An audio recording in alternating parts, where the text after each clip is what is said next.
이재명 후보가 아주 궁지에 물렸다는 그런 생각이 듭니다.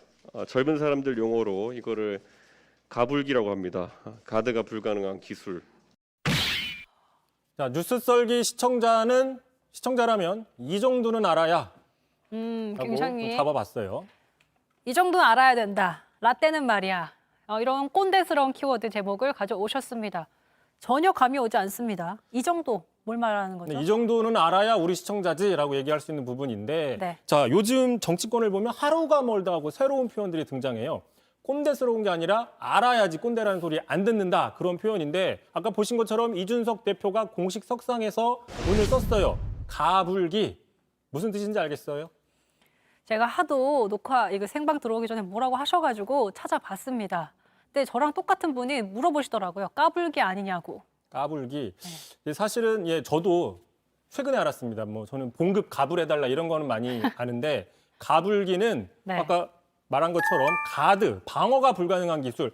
그러니까 뭐 어떻게 방어를 해보려고 해도 안 되는 상황. 그러니까 상대방의 필살기 공격을 맞는 상황이라고 해석을 해볼 수 있는 거죠. 자, 이런 사례 아주 쉽게 한번 좀 설명을 해볼게요. 한번 보시면서 만화를 보면서 바로 이런 상황입니다. 엄마가 자녀를 혼내칠 때 엄마 똑바로 쳐다봐 그랬더니 숙이고 있어요. 똑바로 봤더니 뭘 잘했다고 고개를 들어. 자, 대답을 안 해요. 왜 대답을 안 해? 그래서 대답을 했더니 지금은 어디다 말댔구야. 어떤 식으로 대답을 하든 뭐 가불기 상태인 거죠. 저 아이가 좀 불쌍하게. 이런 걸 가불기 상태라고 하는 거예요? 네, 이런 상태를 가불기 상태라고 한다고 인터넷에 찾아보니까 나오더라고요. 엄마가 하시는 말씀은 국룰이죠. 예.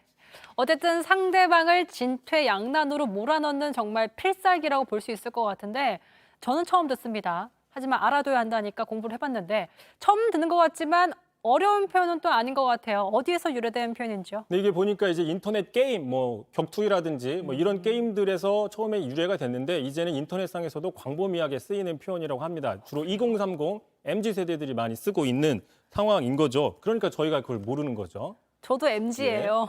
자, 어쨌든 오늘 이준석 대표가 얘기한 거는 지금 2030에게 계속 코드를 맞추고 있는 이준석 대표. 그동안 찾아보니까 몇 차례 썼어요. 이준석 대표가. 자, 이재명 후보는 이미 가불기 상태다. 진퇴양난 후보다라고 최근에도 이야기를 한 적이 있는데 네. 지금 이제 특검을 받게 되면 이재명 후보 입장에서는 결국 방어가 안 된다. 결국 특검이 국민의 입장에서는 가불기다라고 얘기를 한 건데 뭐 어쨌든 그게 가불기가 될지는 지켜봐야 되는 상황이긴 하죠. 네. 자, 또 있습니다. 이준석 대표가 최근에 또 써서 또 화제가 됐던 발언 있는데 잠깐 듣고 가시죠.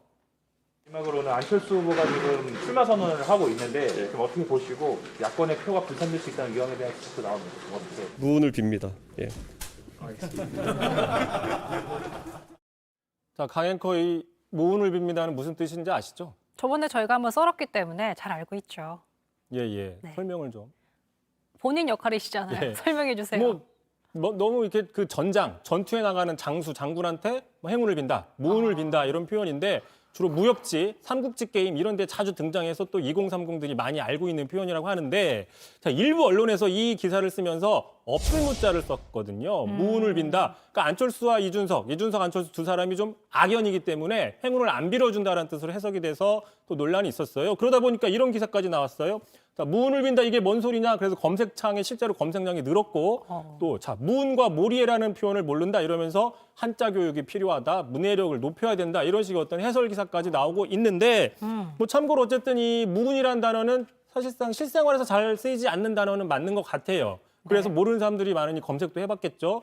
그렇기 때문에 한자 지식이 없다기보다는 좀 만화나 무협지 게임을 안 하면 뭐 일부 여성들도 있고 잘 모를 수도 있다. 뭐 그렇게 해석을 할 수도 있는 부분이 있습니다. 네, 저는 그런 걸 하지 않기 때문에 잘 몰랐던 부분이었는데 어쨌든 2030 출신인 야당 대표가 되니까 그동안 정치권에선 볼 수 없었던 젊은 세대의 표현법이 자주 등장하고 있습니다. 꼭 국민의힘에서만 나오는 게 아니에요. 반대로 민주당에서도 이런 표현들 나오고 있어요. 자, 대표적으로 어제 얘기했었던 김남국 의원. 자, 홍준표 후보를 지지하던 많은 청년들이 상실감에 빠진 채 미드 오픈된 상태다라고 얘기를 했었죠. 이거 바로 어제 저희가 설명을 했는데 뭐 바로 어제 장면 다시 한번 보시겠습니다. 반만 열렸다는 뜻인가요? 네, 창조적인 해석인데 저도 사실은 잘 몰랐습니다. 이 네. 미드 오픈이라는 말이 뭐냐면 뭐예요? 그 게임 리그 오브 레전드라는 롤 게임 LOL. 네. 사실상 게임을 포기한다라고 이렇게 쓸 때 미드 오픈이라고 쓴다고 하더라고요. 그러니까 스타크래프트로 따지면 GG랑 비슷한 용법이라고 볼 수 있는 겁니다. 네, 정리를 해보면 네. 가불기를 쓰면 네. 상대를 미드 오픈 상태로 만들 수 있다. 오. 이렇게 볼 수 있는 거죠. 네, 제 표정을 제가 보고 있는데 전혀 납득되지 않는다는 표정이 저런 표정을 짓고 있었군요. 네, 어쨌든 간에 이 부분, 그러니까 지금 이게 보면은 여야 모두 지금 2030을 잡기 위해서 2030에게 친숙한 표현들을 앞서서 쓰고 있다. 이렇게 분석할 수도 있어요. 최근에 2030에 대한 그 관심, 그 로브콜이 많아지고 있는 상태인 거죠. 자, 어쨌든 간에 이제 끝내면서 한마디 드리고 싶은 게 이제 뉴스 썰기도 내일도 모레도 앞으로도 계속 그 미드 오픈하지 않고 시청자분들을 위한 가불기 아이템을 끊임없이 가져오겠습니다. 반드시요. 네. 반드시. 그거 여기 써두신 거예요? 자연스럽게 나와 2030이에요. 이성대 기자. 조금 더 분발하시길 응원하겠습니다. 어쨌든 처음 들으면 어려운 말이지만 정치를 더 재밌게 하는 측면도 있을 것 같습니다. 하지만 2030이 정말 원하는 게 무엇인지를 파악하는 게 중요하지 않을까 이런 생각이 드네요. 이성대 기자의 뉴스 설기도 내일도 무운을 빌겠습니다. 여기까지 하겠습니다.